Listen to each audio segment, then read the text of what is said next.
তিনটা মেয়ে ছিল, সিমি, সাফা, নাভা।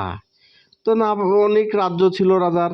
একদিন রাজার কি মনে হলো যে আমি আমার মেয়েদের জিজ্ঞাসা করি কেমন ভালোবাসে আমাকে। বড় মেয়েকে ডাকলো, ডেকে জিজ্ঞাসা করলো যে "এই, তুমি আমাকে কেমন ভালোবাসো?" বড় মেয়ে বলল, সিমি, আব্বু আমি তোমাকে চিনির মতো ভালোবাসি। এখন রাজা তো শুনে খুশি, কি আমাকে চিনির মতো ভালোবাসে, তাহলে তো খুব ভালোবাসে। রাজা খুশি হয়ে একটা রাজ্য দিয়ে দিল। তারপরে শোনো, তারপরে কি হয়েছে। এবার ছোট মেজো মেয়েকে ডাকলো, সাফাকে, যে তুমি আমাকে কেমন ভালোবাসো। তখন সাফা বলল, আব্বু আমি মধুর মতো ভালোবাসি, আসো আসো আসো। তারপরে কি হয়েছে শোনো, ছোট মেয়ে নাভাকে ডাকলো। নাভা, হ্যাঁ, শোনো শোনো শোনো, হ্যাঁ, নাভাকে জিজ্ঞেস করছি, নাভা তুমি আমাকে কেমন ভালোবাসো। তখন নাভা বলছে, আব্বু হ্যাঁ আমি লবণের মতো ভালোবাসি। রাজা তো শুনে খুব রাগ করেছে।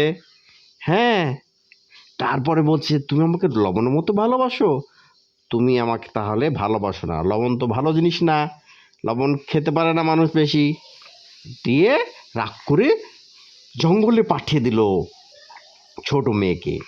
ছোট মেয়ে জঙ্গলে যেয়ে পরে একটা দেখছে ওখানে রাজবাড়ি আছে, পরে ওইখানে একটা রাজকুমার আছে, তেজ বড় ওখানে বড় হয়ে সে ওই রাজকুমার বিয়ে করে নিল। একদিন রাজা না ঘুরতে ঘুরতে এই শিকার করতে করতে রাস্তা ভুলে গেছে। পরে ওই ছোট মেয়ের বাসায় চলে গেছে, ওর শ্বশুর বাড়ি। এখন রাজাকে ওরা আপ্যায়ন করছে, অনেক কিছু রান্না করতে দিয়েছে। হ্যাঁ, রান্না করতে দিয়ে এখন কিচ্ছুতে লবণ দেয় নাই, লবণ তো দেয় নাই, লবণ না দিয়ে খাবার খেতে দিছে। রাজা বলছে, কি ব্যাপার, খাবার তো কোনো স্বাদ নাই, তোমরা লবণ ছাড়া রান্না করেছো কেন, লবণ তো খেতে ভালো লাগছে না। পরে নাভা বের হয়েছে।